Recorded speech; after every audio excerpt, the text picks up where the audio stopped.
فضل اللہ المجاہدین علی القاعدین اجرا عظیما صدق اللہ العظیم اللہ وملائکتہ یصلون علی النبی یا ایھا الذین آمنوا صلوا علیہ وسلموا تسلیما باواز بلند اللہم صلی علی سیدنا مولانا محمد وآلہ وعترتہ بعدد کل معلوم لک الصلاۃ والسلام علیک یا سیدی یا رسول اللہ الصلاۃ والسلام علیک یا سیدی یا نبی اللہ وعلی آلک واصحابک یا نبی الملاحم بندہ پروردگارم امت احمد نبی دوست دار چار یارم تاب اولاد علی مذہب حنفی دارم ملت حضرت خلیل خاک پائے غوث اعظم زیر سایہ ہر ولی صدیق عکس حسن کمال محمد است فاروق ذل جاہ جلال محمد است عثمان ضیاء شمع جمال محمد است حیدر بہار باغ خصال محمد است صلی اللہ تعالی علیہ وآلہ وسلم۔ اللہ تبارک و تعالیٰ کی حمد و ثنا اور حضور علیہ السلام کی بارگاہ میں اپنی عقیدتوں اور محبتوں کے اظہار کے بعد علامہ اقبال قلندر لاہوری محسن پاکستان عاشق رسول حکیم الامت علامہ محمد اقبال کہتے ہیں کہ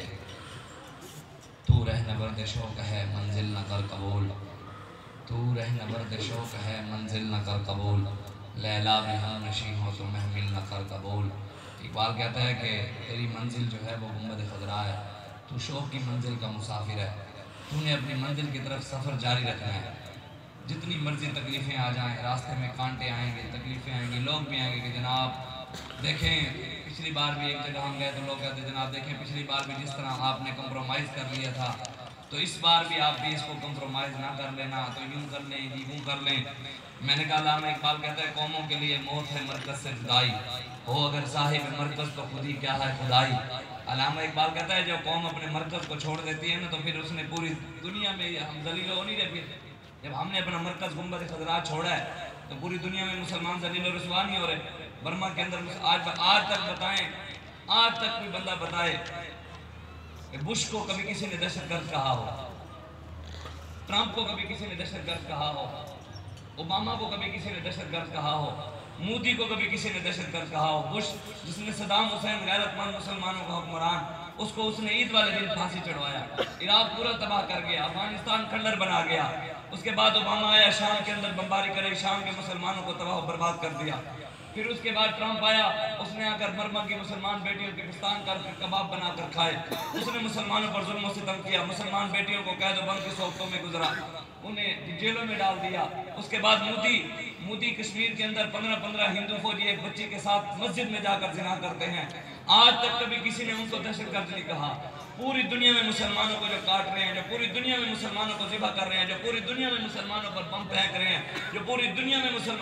بتائیں نا ہم صرف رسول اللہ کے نظام کی بات کریں اور تلوار کی بات کریں، ابھی ہم نے تلوار اٹھائی نہیں، صرف تلوار کی بات کرتے ہیں تو ہم پر دہشت گردی کے پرچے، ان کو آج تک کبھی کسی نے دہشت گرد نہیں کہا، اور ہم صرف اور اگر تلوار اٹھا بھی لیں تو تلوار سے زیادہ میں اٹھاؤں تو لوہے کی تلوار ان تک پہنچ جائے گی، اس سے آگے تو نہیں جاتی نا۔ وہ تو بم پھینکتے ہیں، پورا شہر تباہ کر دیتے ہیں، وہ پھر بھی امن والے، اور ہم صرف تلوار کی بات کرنے والے دہشت گرد۔ علامہ اقبال اس لیے کہتا ہے تو رہنا برد شوق ہے، لوگ بڑے آئیں گے پھر کہتا ہے جناب دیکھیں جی 20 اپریل کو بھی آپ یوں کر لیجئے گا۔ میں نے اسے کہا جناب ایک بات ہے، ہم نے اگر آپ کو لگتا ہے کہ ہم نے فروری کو ہم نے ان کے ساتھ کمپرومائز کیا، نعوذ باللہ ہم نے کیا نہیں، لیکن آپ کو لگتا ہے تو میں نے کہا جناب کلمہ تو ہم نے پڑھا ہوا ہے کہ آپ نے نہیں پڑھا ہوا، فیض آباد تو خالی پڑھا رہا ہے، آپ چلے جاتے